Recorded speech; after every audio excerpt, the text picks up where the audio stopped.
So with 2024 in the rearview mirror, looking back at it, what an insane year. And speaking of years, happy new year. It is 2025. 2024 was a bit of a wild ride for me in many different ways. So many highs, a couple lows. I achieved a lot. I achieved all my goals and exceeded, went above and beyond those. So super happy and proud of myself for that. But we had some dips, and that's what we're going to talk about here today. So in July, I had this massive impact / crash. Oh no! Let's just put it this way, I'm very, very lucky to still be here. Mountain biking as a sport in general is massively high risk no matter what you do. And especially if it's your job. If it's your job like it is mine, then you're risking a lot and you're doing it for many and multiple different reasons. I'm actually cycling up right now to the site where it happened. I haven't really spoken much about it and my thought process, what happened, and basically just talk a little bit about risk and managing that in general. Super sorry about the weather. It is weather warning, high winds and snow due, so we're still out here getting it done. But yeah, we're going to go and have a look. Yeah, just look at it. I haven't actually been back since July when I done it, and I just kind of stood and sort of been like, wow, because I know it's big. So me and my buddy worked on this for a few weeks to get everything kind of so that I was happy with it. And every rider, whether you're professional or not, has a different style and enjoys doing different things that make them excited on the sport in general. And for me, as my career has went on, doing crazier and bigger stuff has really made me realize what I feel like I'm good at, and I really enjoy doing, and I enjoy creating content around. Of course, not everyone likes to do that stuff and necessarily likes watching it, but to me it's entertainment, it's content. I enjoy doing it and I see a difference, and it's worth, essentially the risk versus reward. So for me, wanting to build my own feature and something rather large that no one's done was a big goal of mine, and certainly did that. I think, yes, there's always that, I feel like in any sport, there's always that, oh, it's too much risk. Well, there's risk with anything that you do. I'm out for a pedal right now, and I plan on riding a little trail at the end. I mean, I'll be fine, but anything can happen. You can have the tiniest little fall and you're done. Career's over. Life's over. You accept that risk when you swing a leg over a bike. You can't just expect to swing your leg over a bike and, oh yeah, I'll be fine. You just never know. And no matter the size on something, still doesn't matter. So we're going to take a look. We're almost here. Let's go and have a browse at it. So we are at what was the feature behind me right here. Looking back at it, it's very very large. Takeoff was up here, landing was like right about there. It's gone, but so revisiting that site just there brought back some emotions. Kind of a mix. It was a nerve-wracking day, so just to go through it, we spent obviously weeks building this thing. The run-in took a while. The wooden platform we already had built, but the thing is with the wooden platform, I didn't want it to be up so that it would send me up in the air. I wanted myself to be able to make the gap based off the speed that I had. So rather than looking for height, I was looking for length, because I knew the height was okay, but the length was the issue, or going to be the issue if there was one. I've come in here to try and shelter from the wind a bit. So the problem, for me, was making the distance. That was my concern. The pile of stones was definitely where I wanted to land. It was just trying to shape that in the way of a landing, which was difficult. The whole build was genuinely, admittingly a bit rushed. I wish I could say why, other than just number one, I had Canada in literally 4 days. I was leaving for Canada and I wanted to really try and get that done before I went, because I was like, oh well, if I come back after Canada in a couple months, everything might not be there anymore. So a little bit of urgency took place, I would say. And then obviously weather really mattered. We needed zero wind and basically no rain or anything. We were having videos done, photos taken, so it was trying to time it all. And it was one of those things that if you looked at it, the more spooked out you got. We measured it at roughly about 70-75 feet out, and it was very high. Definitely the biggest thing that's been done in and around here, 1,000,000%. But yeah, for me, the day that we went to do it, I was pretty confident. Like, as much as people said it wasn't possible, I was like, it's possible. Like, people have different perceptions on different things. You know, you see someone look at one thing and be like, that's not possible, and then another person goes and does it. So to me, I don't really listen to people unless I really feel like they have a fair point. But I'm also old enough and kind of experienced enough that I make my own decisions and own choices. And that day felt good. There was a bit of wind, but there was kind of like breaks in it. Took quite a lot of run-ups. There was a certain point on the landing that I made, not deliberately narrow, but made as a landing point. I was like, I'm shooting for that. If I leave it super wide, then it means I can pretty much land anywhere, but then the margin for error is wider and bigger. So yeah, it was very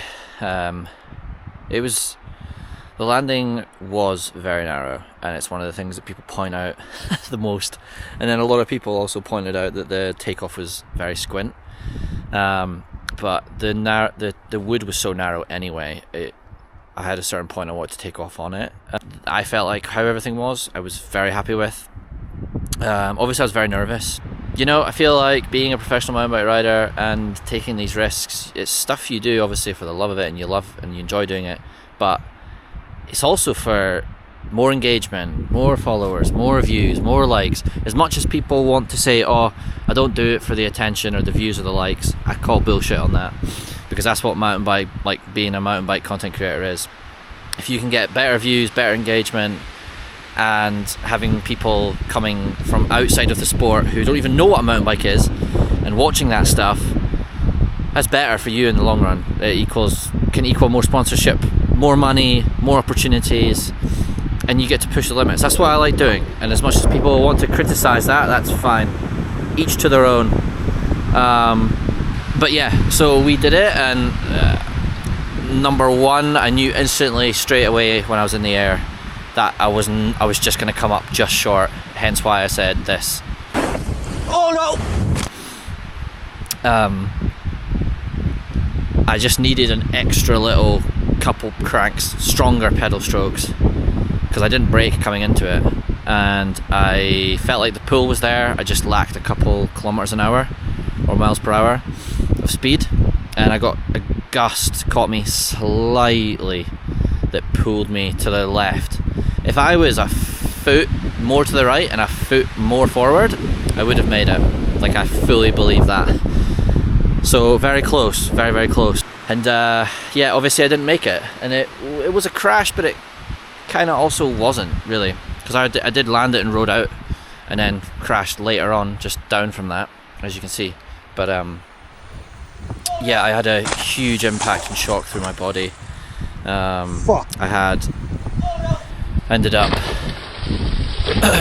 having my front of my helmet cracked and snapped up. Luckily I have another spare one, so I was able to use that, but cracked the front of my helmet.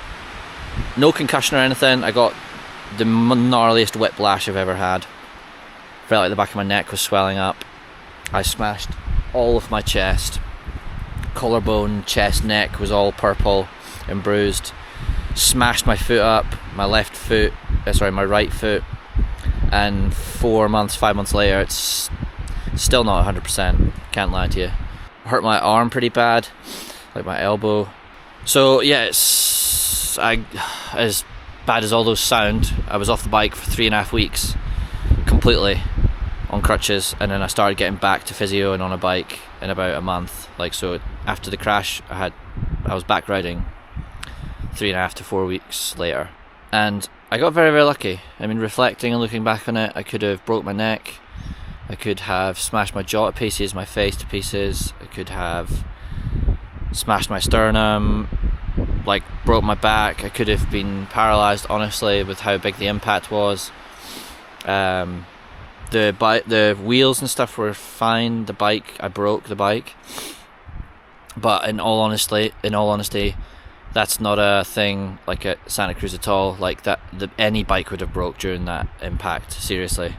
And I'm kind of thankful that the bike did break, because it offered slight more bit of cushion. If it was any stiffer or rigid, I might have been broken off. So yeah, it was probably one of the scariest moments of my life and career when I was in the air, hence the panic. Looking back at it, has it changed my perspective on things?